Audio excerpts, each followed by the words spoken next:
Welcome back to part 2 with Hank Warner. This is Surf Splendor. If you missed last week's episode, part 1, go back and listen to that. He talks about growing up in San Diego in the Castor factory, being shuttled around Southern California and Baja by Butch Van Artsdalen to all the various surf spots. He talks about traveling to board building hubs around the globe to both plant and collect surfboard design seeds. And now for part 2, today we get into more tales from Mike Hinson, the moment that inspired Hank to become a father, how the economics of board building has changed over the 57 years that he's been building surfboards, whether it'll be profitable enough to do it for another 5 decades, and then how he stayed so sharp mentally and physically for his 6 decades of surfing. He's an incredible guy. Today's episode is all made possible by Veyer, Rourke, and Real Water Sports. VeyerWatches.com. They make US assembled, ocean ready watches. This one is actually solar powered. Just 6 hours of solar energy powers the watch for 6 months. It is incredible. Rourke.com just dropped their Road to Somewhere spring collection. Travel-tailored clothing and gear designed to be your companion on roads of exploration and discovery. And then RealWatersports.com. They have a 1,500 surfboard inventory. They'll ship you a surfboard anywhere on the planet. Tripp, the owner, was actually telling me a story about a customer who had broken all of his boards on a boat trip in Indo. Real Water Sports was able to send him new surfboards direct to his boat while he was still on his trip. So they've cracked the code on shipping surfboards. So wherever you live on the globe, they'll get it to your door. It's guaranteed to show up blemish free. So it's an incredible service that they offer, and they do it for one low flat fee, actually. So you can usually get the board shipped to your house cheaper than you can find it elsewhere. Incredible stuff. Real Water Sports, Veyer Watches, and Rourke.com. Thank you so much for this partnership. Without further ado, my name is David Scales for Surf Splendor. I hope that you enjoy my conversation with the great San Diego iconic board builder, Hank Warner. Enjoy. Surf Splendor. 13-year-old, 14-year-old Grimmies, we didn't realize that on a north wind, what happened every day in the summertime would be offshore in Coronado, over by the fence. So we go there, and Hinson goes out, catches a couple waves, disappears, comes back with a bag. He's got a loaf of bread, jars of mayonnaise, mustard, bologna, paper plates, plastic forks, the whole thing. So we come out of the water, we all make a sandwich. And of course, what was left, you just threw it in the fire ring. That was a typical Hinson, just amazing. Making sure everything was up cool. Yeah. He was like a fatherly figure almost. He was just, I think he did it just to blow people's mind, because he'd act like he wasn't doing anything. But you go like, wow. Yeah. You don't drive through the hamburger place. You go and make your own sandwich. Right. I don't know if we're done talking about the Spencers or not. But my thought when you're talking about Sterling was, if that kid existed today, they'd medicate him. And if they were to medicate him, it might erase or erode all of the wonderful things that Sterling is. Like his personality is so dynamic and sharp and just funny on a level that it's just completely unique. Yeah. And it's sad to think that in 2024, they want homogeneity. It's like, oh, he doesn't fit in class, so let's just medicate him and get him to do what we want him to do. Yeah, that's kind of the sign of the times. You don't want to be a standout personality. You want, that might offend somebody that doesn't have a personality. Right. So, you got to dumb down everybody to be just the same.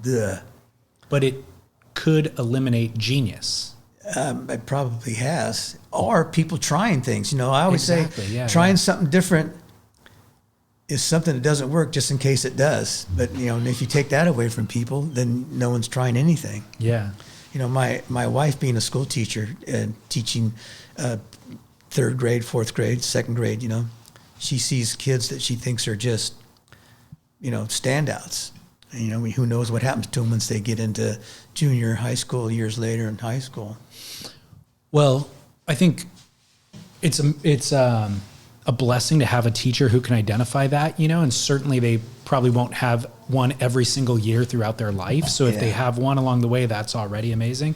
But also, I worry that the parents are so overworked and have overextended that they don't really have the time to identify that in their own child or to cultivate it.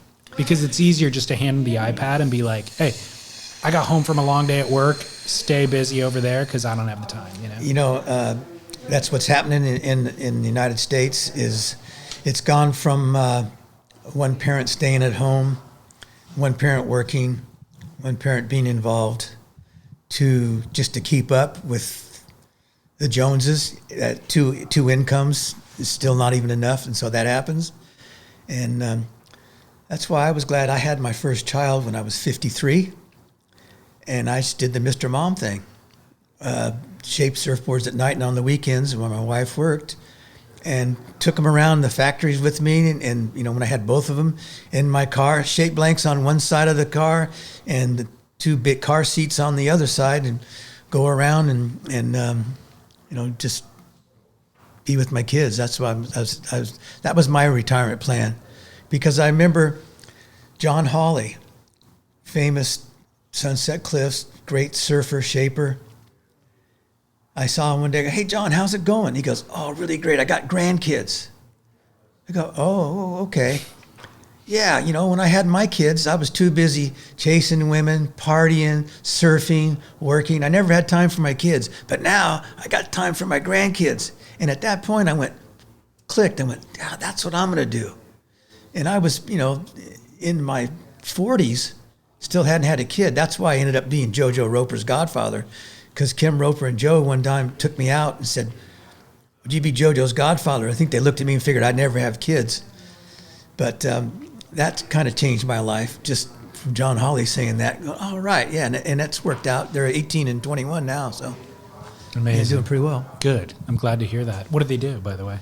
Or what are they interested in doing with their lives? My oldest son, Wyatt, is 21. He's halfway through his junior year at San Diego State in the engineering program. He's a great kid. He's my lovable nerd.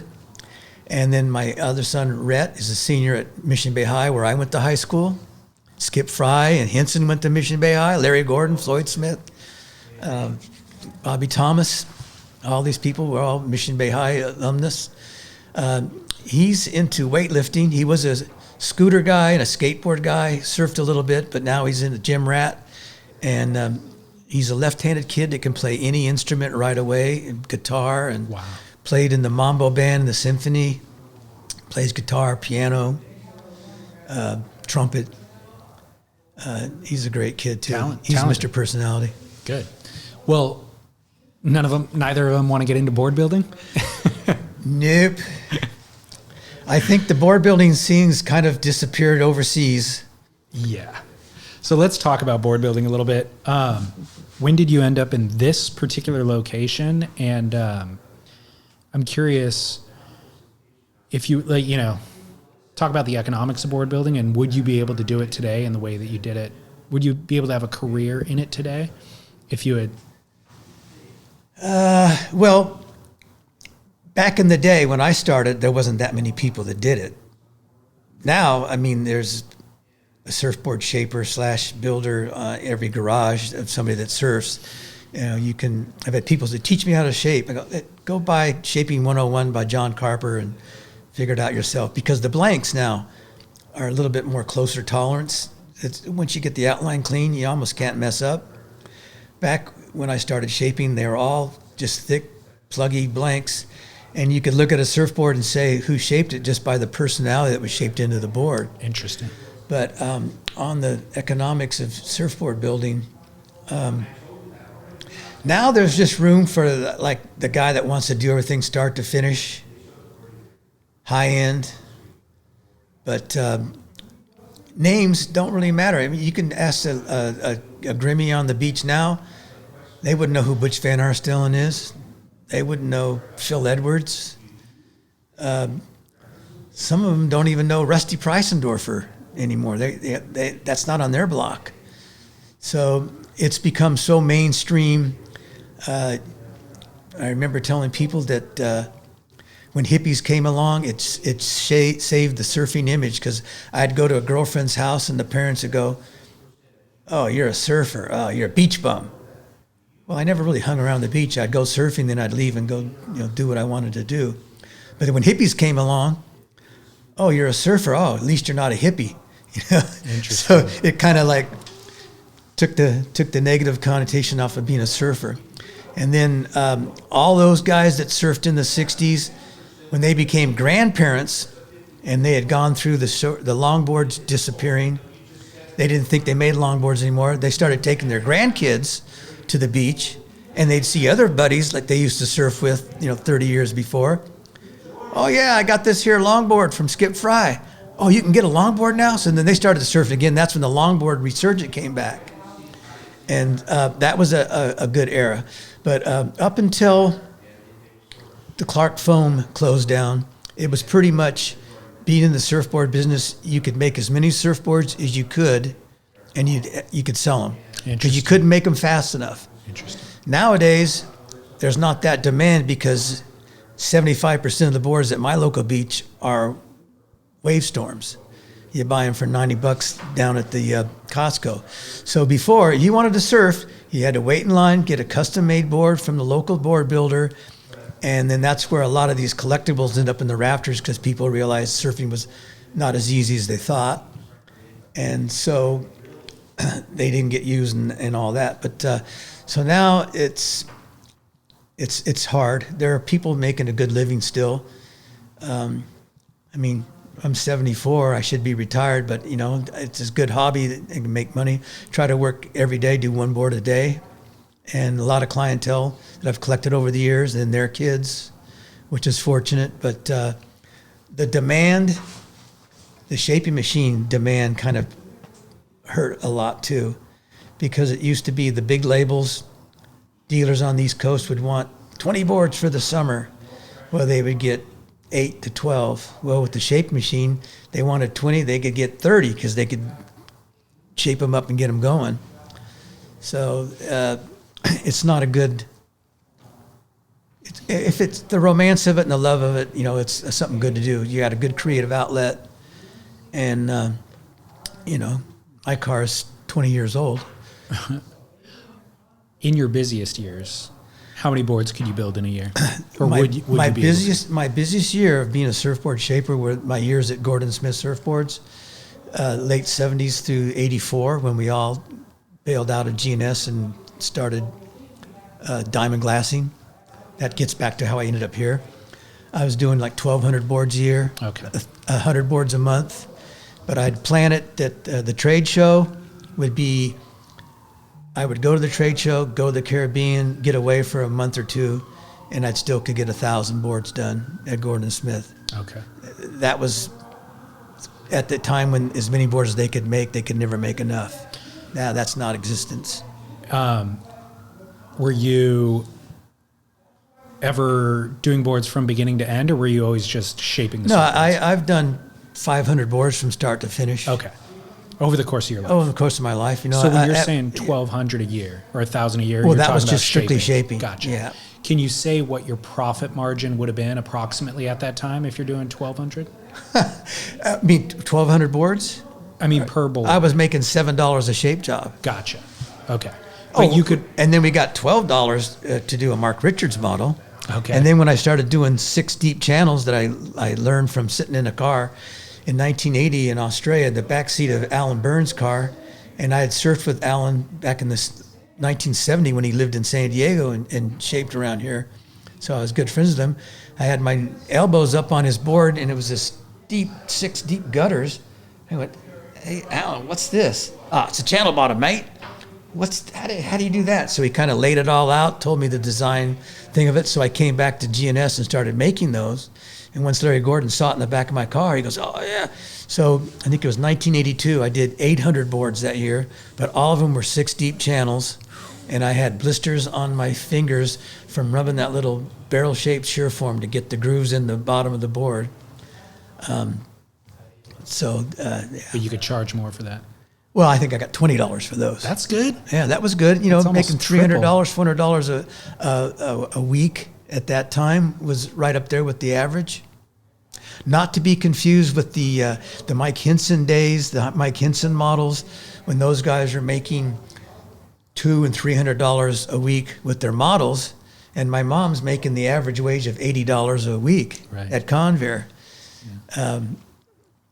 And so I think there are some people that are making a good living in surfboards, but the late 80s took that away, made it more of the billboard for selling clothes and other stuff. But you know what I see? I think more in the surf industry than I've seen in other industries is that every board builder, or not everyone, but the ones who have had success, they have success for a period of time, and then there's always a downside of that. Like, I don't know of anybody who's been like at the top for decades on end necessarily, but they all had a shot, not all, those who have had success had a shot where it was like 5 or 6 years where they made that type of money that you're talking about. And then hopefully bought the house at that point and kind of then can settle down the expenses. So when things kind of go on the downturn, their expenses are lower, but they got in, you know? Well, an exception to that is Skip Fry. He has been on a trajectory from down, down, down.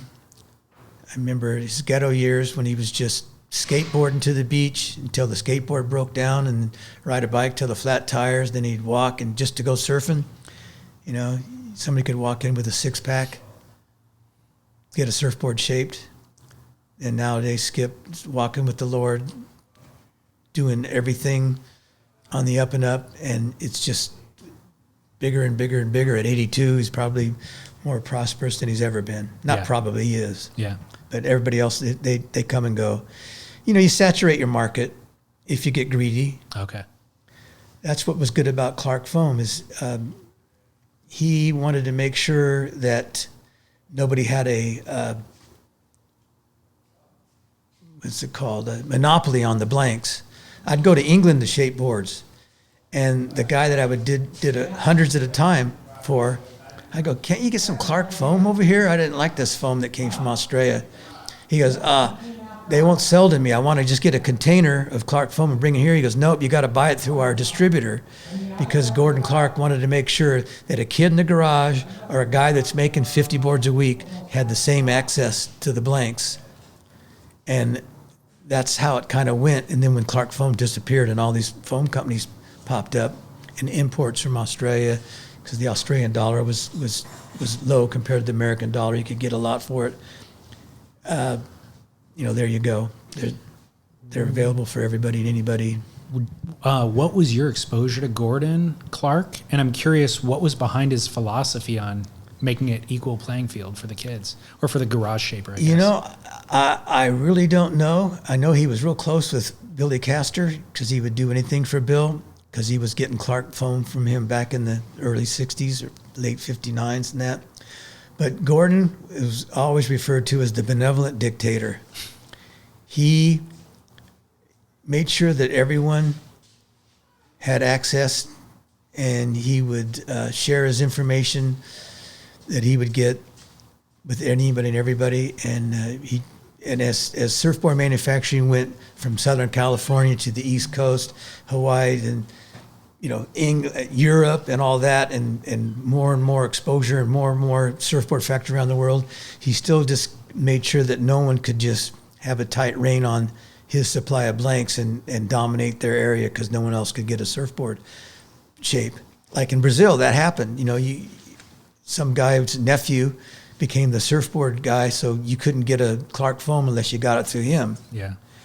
And Gordon would just protected everybody that way. Well, so the benevolent part you just explained, but the dictator part is that he's actually holding a monopoly on the foam market. He guarded that very well. There was a time when people were bringing blanks in from Australia, particular blanks, because Gordon had like 40 plus different molds that were ideal for everything. And I remember Gordon goes, well, if you're just using my company for little supplements, maybe I should just start going, well, only doling out the proportion that you're getting from me, whatever you can get, And then that kind of put the kibosh on a lot of that. He basically He protected- stopped selling he his pro- blanks if he knew you were using somebody else's blanks. It was hard to get. And I mean, he was protective of what he had, and he did all he could to keep the price down. And he could have had a monopoly and cleaned up. I think he was happy. What I always look back is back in the day when surfboard sales crashed, when everyone was cutting down their longboard to make a shorter board, he had the luxury of being buddies with Hobie Alter. He was making all the inserts for the Hobie Cats that were going worldwide. So that's what kept Clark Foam going through that middle section of 69 through 72 is threes, where surfboard sales were just garage level, and the big manufacturers weren't happening. They couldn't compete with the prices, and people were just cutting down their longboards. And but he did a good thing. So both of the rudders of that boat had foam core? Yeah. Gotcha. Yeah, and the Hobie Cat became its own class worldwide. You get a Hobie Cat anywhere and everywhere. Right. I don't know if rudder is the right term or not. Outriggers. Yeah. You know The what I'm Hobie talking Cat. about. Right. So back to the economics. I think so there was a bunch of things that happened in 2005. Gordon closing, obviously, is a major one that affected your market, surfboard market. Yeah. Outsourced manufacturing was already really coming online at that point. Yeah, the thing that affected me, I was fortunate to be friends with Terry Fitzgerald.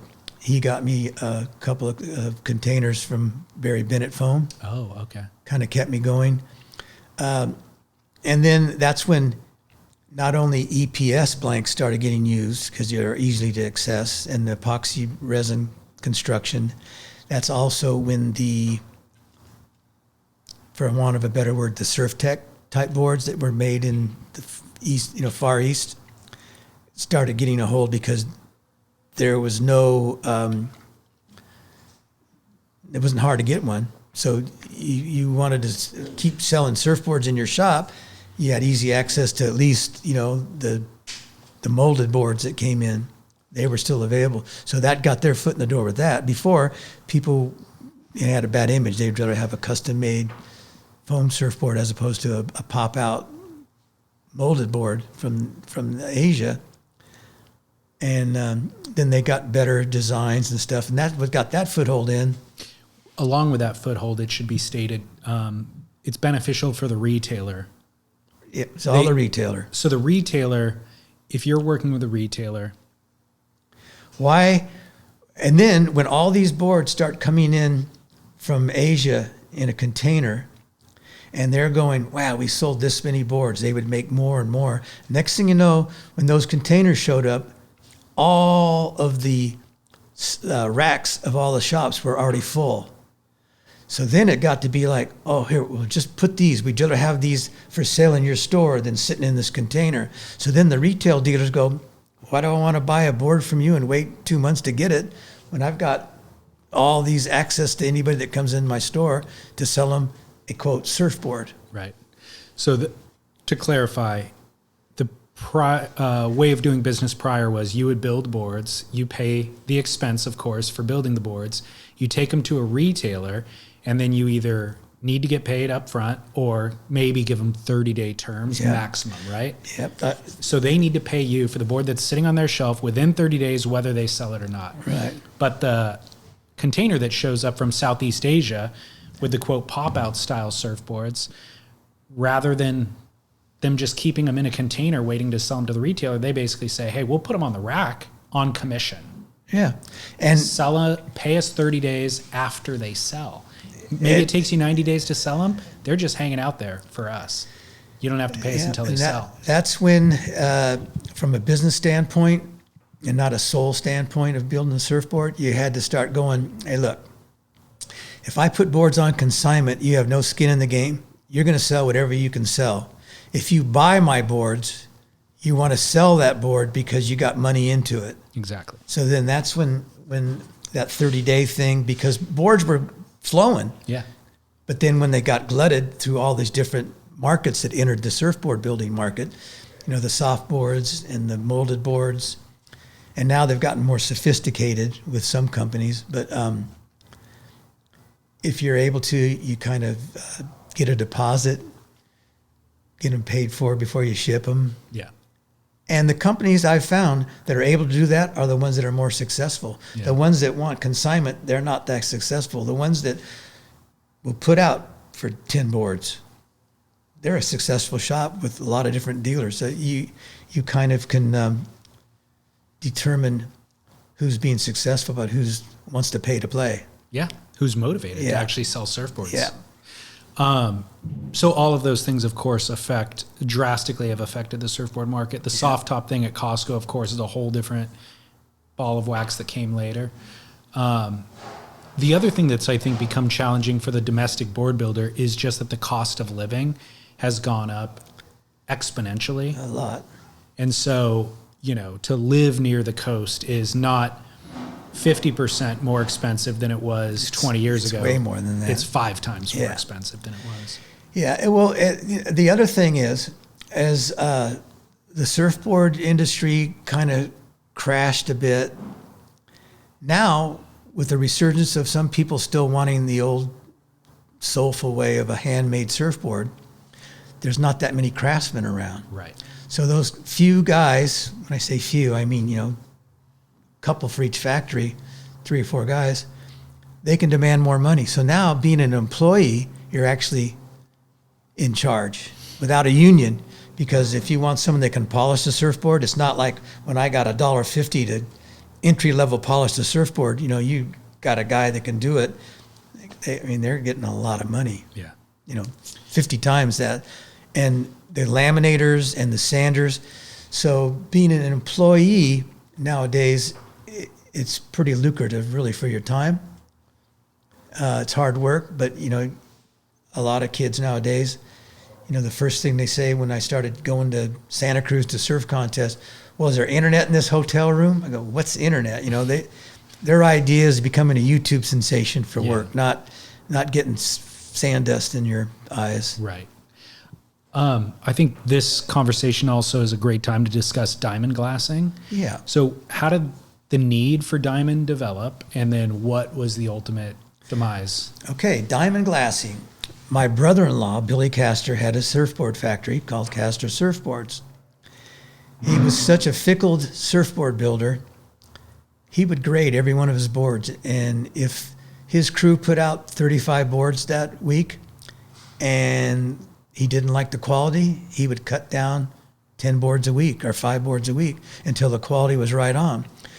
Then through several years of doing that and really not having luck with his employees as much, he decided he would take in, well, before this, he would take in boards like from me, shape it in my house or in my shop, and have him glass it just to keep the numbers up for his employees to make a living. Then he wanted to get out in 1980, and at the same time, the GNS thing, that 1,000 boards, they were doing, 5,000 boards a year and stuff.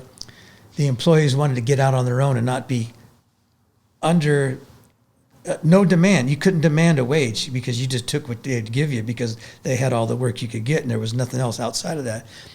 Bob Boschee bought Diamond Glassing. Well, actually, it was Castor Surfboards, but the name Diamond Glassing was part of that. So a lot of people started going there, and that was a successful thing. He was doing lots of Rusties. He was doing a lot of different brand boards, and they had a crew of guys that were just powering. Didn't need much supervision because each guy knew what their job was, and the guy before him knew how to make it right for that guy. And that lasted from 1984 all the way up until 7 years ago. Yeah. When Bob got older, had some medical issues, and just wanted to get out and wanted to sell his factory, and the factory got sold. And that's when I left Diamond. I was there off and on from the time I would work at night with my brother-in-law making hot buttered surfboards at night there and shaping GNS surfboards a day. And then I had 10 years from 1990 to 2000. Skip Fry and myself had our own shop at Crystal Pier called Harry's. And people go, Harry's. Go, yeah, it's S apostrophe. There's more than one Harry. It's not a possession of Harry's. Because Skip Fry's real name is Harry Richard Fry, and my real name is Harry Clay Warner. So we were the Harrys. And we were there for 10 years right on the beach, and we're fortunate through the landowner that owned almost all of Pacific Beach, Vern Taylor, and Donna Fry, Skip's wife. We had a really nice, fun time for 10 years. We thought it'd last 3, it lasted 10. And then I went back to Diamond, and then until it closed down about, 2016, 2017, something like that. Why did it close? He sold the building. The building got sold. Gotcha. Because I feel like that was a turning point where it was like people were feeling the effects of imported surfboards and all that sort of stuff. And there was a couple small shops that had closed down, but when Diamond closed, it felt like catastrophic. Well, there's a couple of other things. There was Pacific Surf Glass that was doing lots of Rusties. Diamond Glassing that was doing lots of Rusties and other brands. So you had 2 shops in San Diego. Then if you counted Moonlight Glassing in North County, there was like 3 shops doing over 100 boards a week. And then when those shops kind of closed down, not so much Moonlight, but Diamond and the Pacific Surf Glass, then the expectations was maybe 20 to 30 boards a week. So then, all right, small glass shops doing their own thing, doing 10 boards like that. Then when COVID hit, all of a sudden there's a big jump in surfboard demand. And it went from taking boards to the glass shop and them saying, you got any boards for us this week? We've only got 10 to glass. I'll come get them. To, we've already got 2 months worth of boards in our racks. We don't want to take any more shape jobs in here. Because then it kind of caught the industry's pants down, because then all those big shops were gone, and then all of a sudden there is that demand. I mean, I did 100% more boards in the COVID year than I normally do. And could have done more if I had more physical time. But that kind of pushed things over the top again, and then now that's subsided back to where that demand's just not there. Right. Who's glassing your boards now then? Joe Roper. Okay, got it. Joe Roper's Righteous Surfboard Repairs. The laminator from Diamond Glassing works there full time. Joe Roper's been kind of put in trying to run it for Joe, but Joe is just the ultimate superintendent. He doesn't want anything to sit there. I mean, it used to be I had cash flow problems because my boards took too long to get built. Now I have cash flow problems because they're done in a matter of days after I shape them. Yeah. You know, they come back to me to pay for them way before it's even time. Yeah. But Joe takes care of me. He does a great job. They do great quality work. And of course, with that demand of the COVID years, all the prices of glass shops have like doubled. Mm-hmm.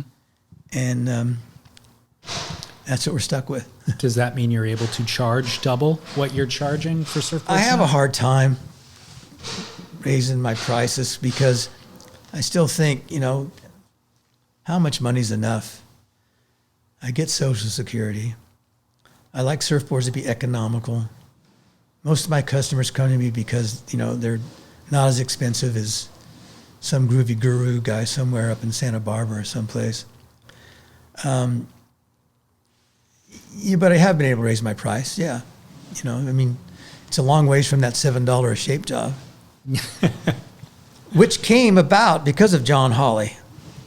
Back in the day at Gordon Smith, they came up with this elaborate shaping machine. It was like a lathe where you could actually adjust the nozzles. And Larry thought, yeah, this is the future of surfboard manufacturing, because he's paying Henson, $25 royalty plus guys, $10 to shape a board. He was paying $7 for the boards off the machine. So one day, John Hawley comes in with his planer and goes, okay, you get your machine and I'll take this. And John shaped a board faster than that machine. And Larry Gordon goes, ooh, custom surfboard for $7. Okay, the machine was gone and we're back in business shaping surfboards. Wow. Yeah, I think that's I've heard you talk about that still being true today. Whereas if somebody brought you in a shape that they want you to replicate, and you had to get on the computer and figure it out, that takes a certain amount of time. You could pick up your planer and do it in less time. Yeah, I mean, and the shape machine it's great if you're going to make a whole bunch of boards the exact same. Exactly. Yeah. If you look in my room right now, I've got 5 boards in there, and every one of them's different. One's for a 230-pound guy that wants a 510. There's a board in there for a guy that wants kind of a speed board, 7.2. There's a little 510 little board.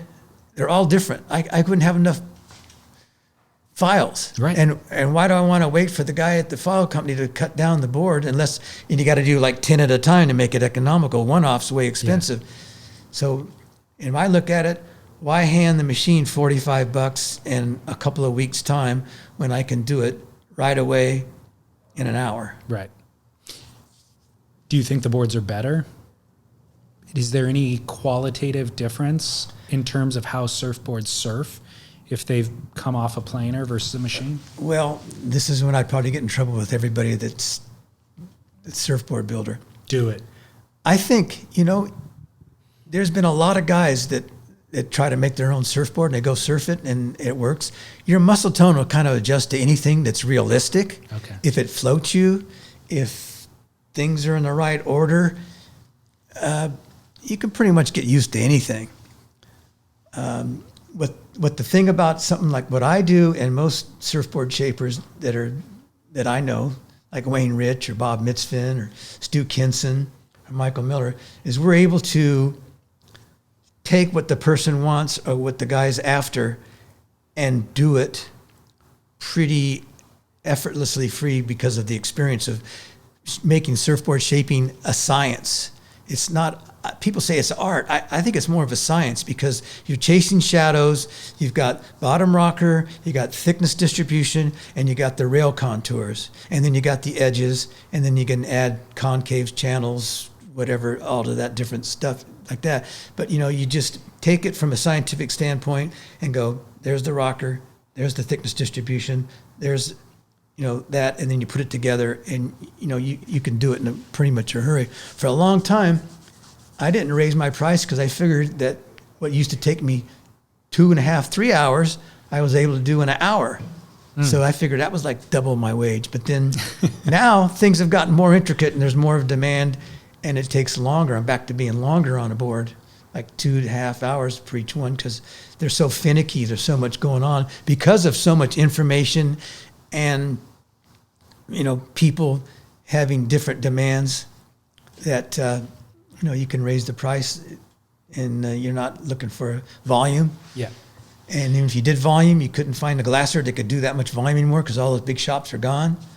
Some people try, but more is not better. I learned that from Terry Fitzgerald when he said back in the days when the production was going down, so what do you do when the production goes down? You lower the price to try to get more demand. No, you raise the price. That didn't make sense, but everyone that's followed that formula that I know that's seen it, they're more successful. Yeah, I agree with it. Art versus science, it seems, so what you're saying, all of those there's common denominators that jive with the principles of hydrodynamics, let's say. Right. And if you understand those principles and know how to hit those elements, like you say, the board will work. It seems like where the art comes in is knowing which concert of variables to marry together for the given client and their needs. Correct. Okay. It's like, I've been surfing, 60-something years. And then you get people that have come into the business in the last 20 years, let's say. Well, you want to make a retro board or a classic longboard, I think you should go to somebody that was actually traveled that road than somebody that wasn't a part of that. Yeah. Tom Curtis, who does airbrushing, that's been doing it for 50 plus years, that did all those insane 80s GNS airbrushes in the 80s. Well, 10 years ago, somebody goes, oh, I got to find someone that can do these retro 80s. You're too old, Tom. Well, how's he too old? You look at his history of what he's done. He did all that. He created all that. Yeah. I got to get some kid that's hip to do it. Yeah. And what do they know? They have no clue about that. That's crazy. Yeah. Can you identify the best surfboard you've ever had? Yes, I can. It was a wing swallow, 6'7". It was the first one that I put double concaves in the tail. It was a single fin. And that board blew off the roof of my Chinook that I was living in back in the day. Blew off the roof of the car, never to be seen again. Oh, no. But yeah, you never get rid of a board that's your favorite until you find one that's better. And I'll tell you, the hardest thing for any shaper is to shape yourself a surfboard you're satisfied with. Really? It's so hard. It's easy to do it, make it for somebody else, but it's hard when you're trying to make one for yourself because you just overthink it. Yeah. Just got to get on it, get used to it. Make sure it's the right length, that the paddle power is there, the waves you're going to ride, the fins set up. You know, you can get used to anything. So what about that board was magic? Or why was it the best? I don't know. It might have been because I was super young and wiry and flexible, and it just felt good. It was a nice down rail thing. It was before the flippy, thin, wafery boards came out toward the late 80s into the 90s by people that only rode fantastic surf that you dropped into. It wasn't good for the average surfer. Those boards that were flatter, fuller, which people have come back to nowadays, a little bit more volume, less relaxed rocker, not so kicked up, and more glidey. And, you know, we were riding really short ones back then. They worked fine. So that board just was a great board. I'm sure you've tried to replicate it. Well, that was back in the 70s, so that's kind of... But on that note, when I put this board together for Sterling Spencer, with all the things he said, I turned around and looked at the last board I made myself at Diamond Glassing 7 years ago. That one that's never been in the water, that double winger, that's 6'2" or 6'4". I put it on the ground next to Sterling's 5'6". It was a clone. They could have come off the same machine. Really? And I went, wait a minute. All this stuff that I thought I was creating, that's what I made myself. I just never wrote it because it was the last board. It was glassed at Diamond Glassing. So you just kept it as like a relic? Yeah, I just kept it. And then I've slept it around for 7 years. And then I started looking at that, the tail's a little different, but close. And I put it down there, and it's the same edge and the same little gushy nose and the same little entry concave that's kind of there, but with the little fatter bumper car type rail in the nose. I like thicker noses that bounce off the wave instead of go into it and slow you down. And so I went, wow, I had it in me 7 years ago. It was a file in your brain. Yeah. You know? We're going to contend with that planer. Will it make any difference to close it? Let me close it. Yeah, let's close it.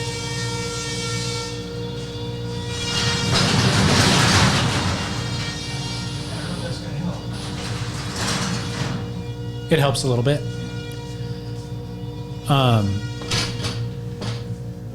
Having the conversation with a planer is better than canceling the conversation. So let's continue onward. Yeah, I mean, it's literally like your brain had the file. Yeah. And it was able to access it, you know, and you might not have cognitively remembered, but it was in there somewhere. Yeah. I was asking about, you probably tried to replicate that board, and the question was specifically going to be about, can you replicate that board? I mean, can you replicate any board? You know, it's what's funny about that is there was this guy from Orange County. He was the most anal person I've ever met. I mean, if he looked over and saw my laminates kind of crinkled up, he would get all shaky and go over and straighten them all out because he was a real tidy guy. I made him boards over the years, and he had about 4 of them, same color, everything was pretty much the same. I didn't hear from him for quite a while. And he came back and he goes, yeah, I want to get a board. I just started surfing again. And this board, I just can't catch waves. Now that board caught everything. And he went on like that. So finally I said, okay, Bill, you didn't surf for how long? 6 months to a year? And so the first time you went surfing, you rode this board. And it just seemed like, oh no. But that board, you liked it because that's when you were surfing all the time 3 or 4 years ago. And it felt right like that, you know. And I go through that when I go from a longboard to a shortboard. I hop on a shortboard and I start paddling. I go, oh God, there's no way. And I go, wait, I've had this board 12 years. I've surfed this wave and this wave. And then after, you know, a couple of waves, it starts feeling normal. So he looks at those boards and he goes, that board paddles really good. This one doesn't. That one catches waves. This one turns. This one doesn't. And I could just pinpoint it. It was in his time of not surfing and when he did surf, because they all looked exactly the same. Fascinating. So you can, with the machine, almost copy a board to the same, but you don't copy, you know, how it was laminated or sanded. You know, it could be different. And I've come close to replicating boards. People bring boards in that kind of like that. Bill, this board was so good back in the day. I want one just like it. Well, I think that was just because that era, how you're surfing, where you're surfing, how often you surfed, that's why it was so great. But, you know, you can take it and you look at it and you, from a scientific standpoint, put the rocker pattern on the bottom, get the thickness distribution, put the caliber on, make sure to like that, do the rails, you can get it pretty close, but it could be heavier or lighter than that one particular board. Hadn't been around so long, they got waterlogged. Maybe the guy got smoother because it got heavier. Yeah. But we're always trying to find that 300 score like bowling on a surfboard. You never can. That's why it's so fun to always have, you know, more boards to make. Well, and it also allows you to blame the shaper or some other variable other than your own, you know, surfing. Yeah, that happens. What is your current relationship like with surfing now? And how often do you surf? Well, COVID kind of put a dent in it because they wouldn't let you go to the beach for a while. And then when they said, oh, the beach was okay to get out in the open, then that was the year that really lots of surfboards. And then you'd go to the beach, and the place that anytime you felt like pulling up, you'd park next to your friends. You go to the parking lot now, and you don't know a person in there, and every spot's taken, and there's wave storms or pop-outs. Occasionally you'll see one of Euro boards or a Skip Fry or a John Keys Encinitas or, you know, boards like that. It's gotten harder to just go, I'm going surfing, because there's been times I go down there and the waves look pretty good, but it's so crowded, and you watch everyone take off in front of everybody because they're going straight like they're on a bunny slope. And then you can't park anyway. Kind of takes the stoke away. But I still try to get out there and force myself to catch 10 waves when I paddle out, no matter how crummy the waves are.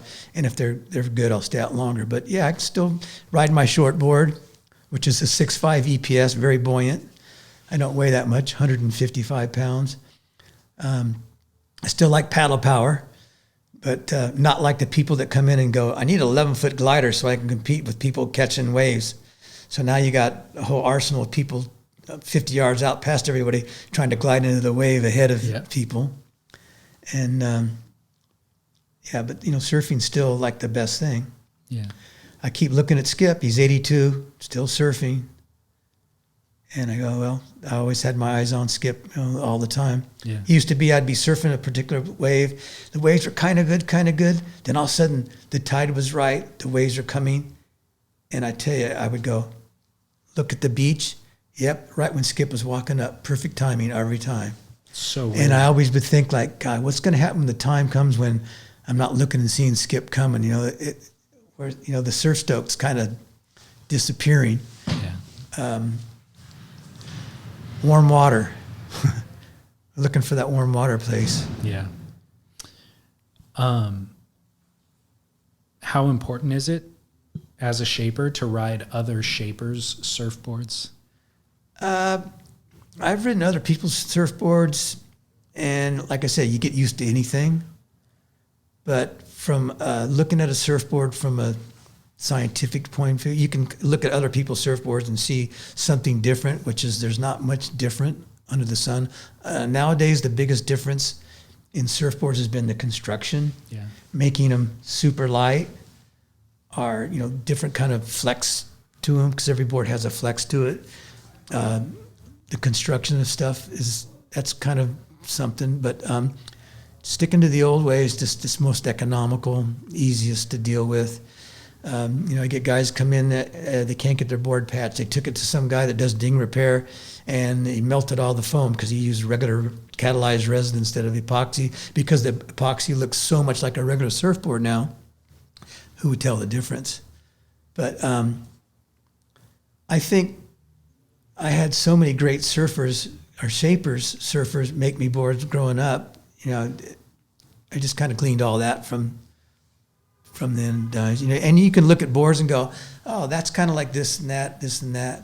And if this was close to springtime, I would have so many different shapes that I did there, from mid-lengths.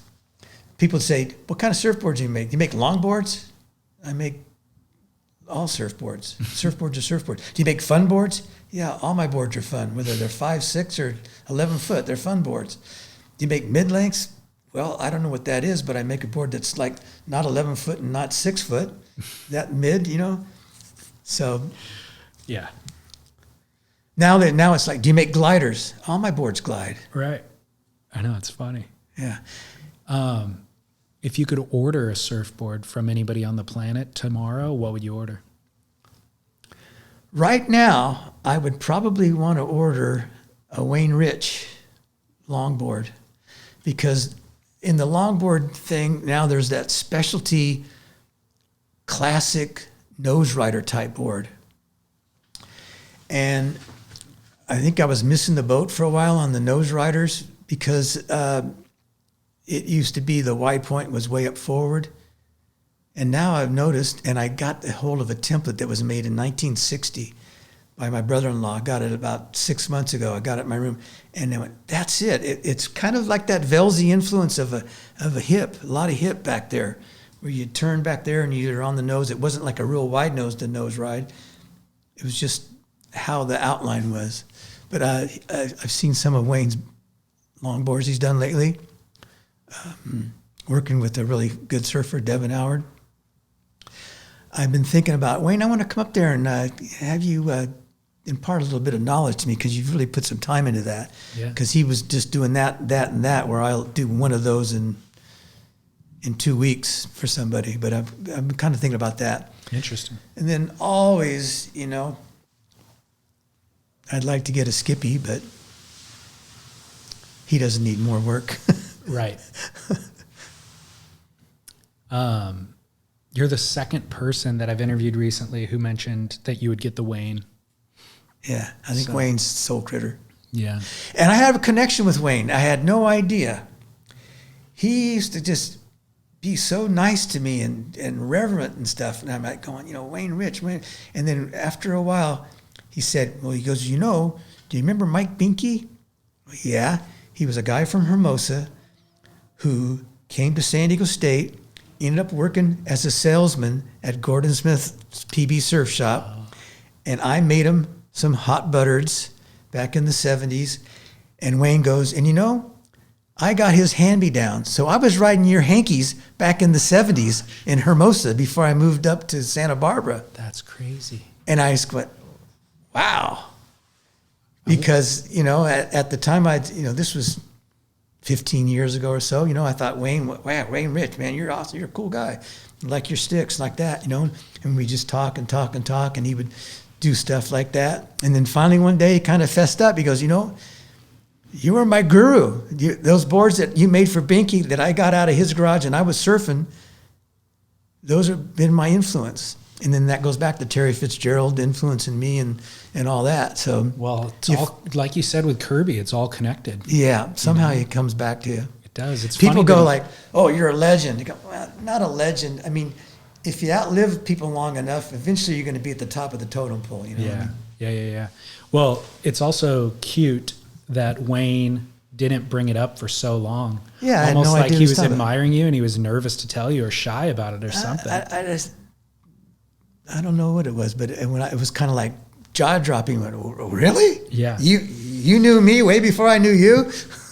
It's amazing. I'm very curious.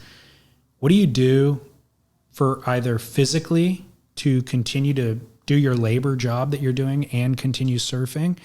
What have you done on the side that allows you to do that? And then additionally, what have you done to keep your mental acuity so sharp? I watch Jeopardy every night.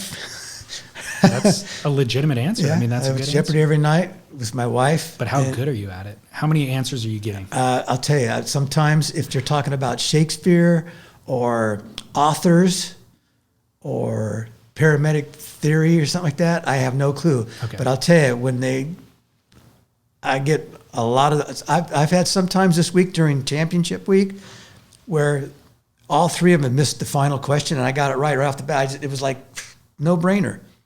Geography and history and Yeah, stuff like that? just our people, Okay. things. Sometimes if you're savvy enough, the clue gives you who it is by just the terminology. They use a particular word.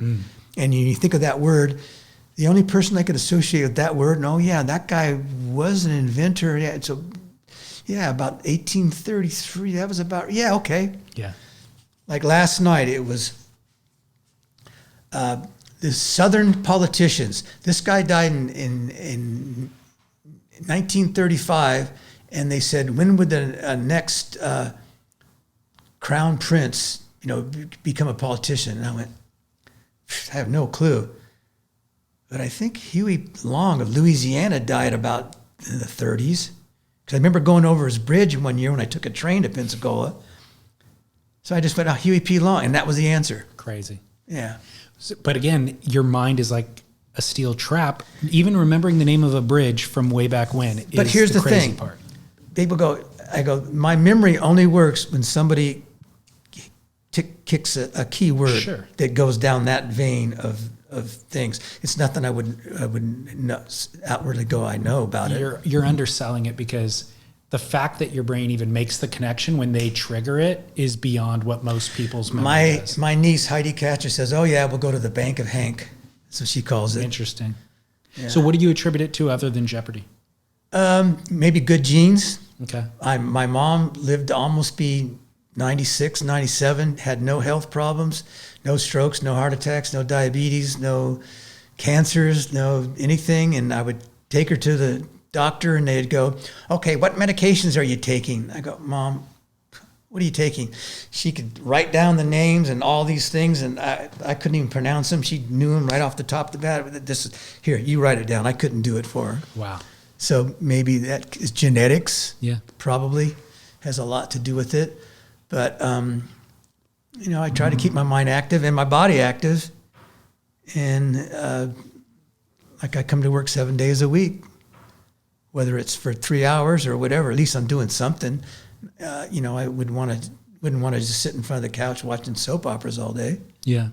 So that brings us to diet and exercise. What do you do in terms of exercise beyond surfing? Is there anything? Walk my dogs. Okay. Walking around the room like that, packing my own boards. I've been building an ADU in my backyard. I dug a lot of ditches. I dug a 40-foot ditch, 2 feet deep, 3 feet wide, in hard clay with a pickaxe. That'll keep you fit. Yeah, to keep you worn out and sleep well. Dietary-wise, though, I'm always avocados. I never realized how good avocados were. Once I was hooked on avocados, then when I read a thing, avocado has more vitamin C than an orange, more fiber than a bran muffin, more potassium than a banana. It has fat, but it's good fat. It's fat that helps you burn fat. I go, well, that's what I've been doing since I made the sandwich at the deli down in PB. They called the Surfer Special because I want tuna with avocado on it and this and that. I just put it together. So I pretty much stick to that pretty good diet. Okay. For a long time, only one meal a day. What? when I get in, when I wake up in the morning and I have a cup of coffee, if I ate a big breakfast, I wouldn't feel like working. I'd just get all sluggish. So I like to work and burn off whatever I had the day before. And then it gets me into like 1 or 2 o'clock. And I go, yeah, but if I eat now, then I'll want to eat later. So I'll just wait. And then I'll just power out at like 4 o'clock. Eat as much as I want of what I want, which, I just don't eat anything. Oh, here, I got this left over. No. If I'm going to eat now, got to be comfort food. It's got to be something good, I think to just luck out my diet. So one big meal, early evening. Yeah. Late afternoon. Yeah, because they always say don't eat after 7 o'clock at night or 6 o'clock at night. Depending on when you're sleeping, but yeah. And, I always drink tea, green tea.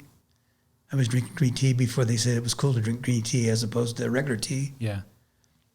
Lately I've heard, green teas even cuts down on caffeine if it's colder. So I don't mind if my cup stays there until it gets cold. And my wife goes, I can't believe you drink that tea every night before you go to bed. Do you honey and lemon in it or No. just plain? I got the plain because when I went to New Zealand and I was drinking tea and I'd put so much sugar in it, Graham Bambury's dad goes, I'm going to get a flashlight when you're sleeping. I'm going to check out your rear end. You have worms crawling out of it. I go, what? He goes, yeah, that's why you eat so much sugar. So to prove to him I didn't have worms, I stopped using sugar. So when I was 20 years old, sugar and salt, nothing. And then I was influenced on diet back when Doc Paskowitz wrote about surfing and health. He'd go, oh, yeah, you could go to this place and get a hamburger, french fries, and a milkshake, but a walk to Trestles and back's not going to burn it off. So it's better to put less in than to try to burn off more. Yeah. So, I kind of had that. That all kind of came about, back even when I was a teenager, when I'd see Henson sitting there being groovy, just having yogurt. Who eats yogurt? But it was supposed to be like a cool health food thing, Yeah. Sesame seeds or wheat germ in it, Yeah. So I always kind of was conscious with that. Good. It's working for you. I hope so. The one good note, too, is every year I go to my doctor. I've been going to him for 12 years or so. Do my blood work, and he just goes, I wish I had your numbers. Here they all are. I go, well, how about that? Nope, that's good.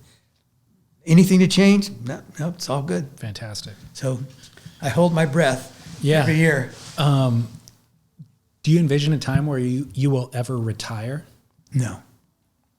I look at Skip, 82, still surfs, still works more than ever, shaping boards. And what I always tell people about retirement, they go, I just retired. I go, well, that's a bummer. Why? Because you'll never get a day off. If you're retired, you don't get a day off. And so how many hours are in a day? So if I come here at 9 o'clock and work till 12 or 1, it's kind of lonely between 1 or 5 o'clock. That's when I drive the boards to Ropers or pick up boards from Ropers or pack boards or, go social around and like that. But I mean, if I had to wake up and when do I start doing nothing today? You gotta have the purpose. Yeah, fully agree. But the reason why they find themselves in that predicament is because they hated their job. Yeah, you don't want a job that you think's the job. You that's what I used to say. I'm not looking at the money. I'm just looking at the production. What am I getting done? Because if I'm getting done what I feels good about getting done, well, then the money's going to be there. I'm not going to go, how much money am I getting? I'm just going to go, how much production am I getting? And then that takes care of itself. Yeah. Final question. What was the last surfboard that you rode? The last surfboard I rode was a 6.5 EPS double winger mini sim front, 22 inches wide, 4-fin with a little 5th fin in the back. Because I got that board and I would ride it all the time. And then when waves got big, I'd ride it and it got a little squirrely. So I put that little keel fin in the rear and I've never taken it out 6 years later, even in regular surf now. Wow. You ride a lot of EPS then?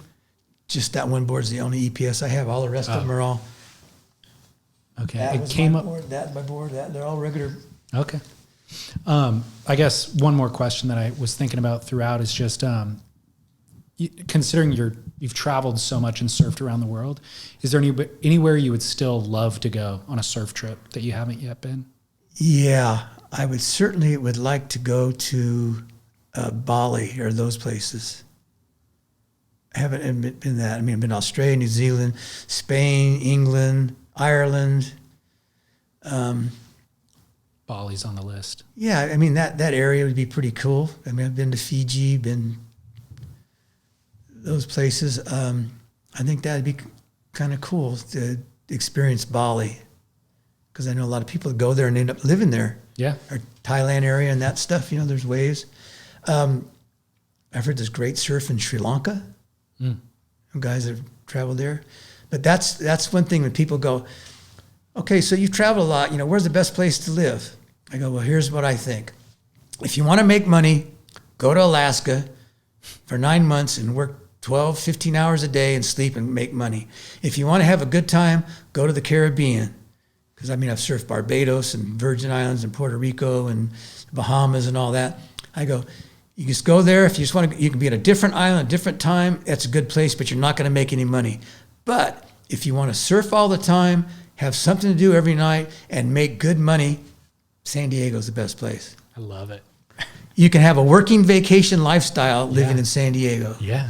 But it's gotten a lot crowded. Yeah. When I was at Mission Beach Elementary and they'd pull down the Rand McNally map, there's Los Angeles, there's the Mexican border. So I guess San Diego's right here. We were on the map. Yeah. And now it's getting so crowded. It's like, ugh. Especially this little zone feels so congested. Yeah. Final question now. What's the best surfing that you've ever witnessed? The best experience that I never forgot was in 1968, 69, after the Puerto Rican contest. I was in Hawaii surfing Haleiwa, and Nat Young was out on that board with that sunburst sun on the nose of his Dewey Weber, and he would paddle out, catch a wave, rip it to shit, and when the wave would close out at the end, he'd do these radical cutbacks, and it passed me by, and I'd be paddling out, and next thing I know, he'd paddle past me. A set would come, and I'd be going, oh, I got to make it. He'd paddle the wrong way, catch it. He was catching wave after wave after wave and ripping every one, and I was so blown out that, that's when he was that party at the pinnacle of surfing at the end of the 60s. And I was out that day just watching it go around and around and around. I mean, I've seen great surfers, Terry Fitzgerald at Burley when the sun's coming up at 4 a.m, catching these waves and just ripping it, and Derek Hine and all these kind of guys. Some of my kids I grew up with back when we were little guys. I remember Johnny Sandera, who worked at the KKL shape machine from the start to not too long ago, surfing our favorite reef break off of PB Point. Radicalest maneuver I saw. He went on this big old strata or diff gun kind of thing under the lip and pull it back in. I'll never forget that. But the Nat Young experience as a whole session was part of the one I've never forgotten, because he just was an animal, just kept catching wave after wave, and not hogging waves. He was just going after waves no one would get to. He could just paddle everybody and go deeper and take off and just paddle back out. He was flying. That's amazing. Great story. Yeah. Right on. Well, thank you very much, Hank. Well, this was amazing, David, man. thanks. There's probably a lot more in the... I'll be back. Let's do another more than a can round of me two. rambling. People say, write a book. And I go, I don't even know where to start. Yeah. We'll document it via podcast then. Okay. I'll come back. Thanks a lot, David. All right. Surf Splendor.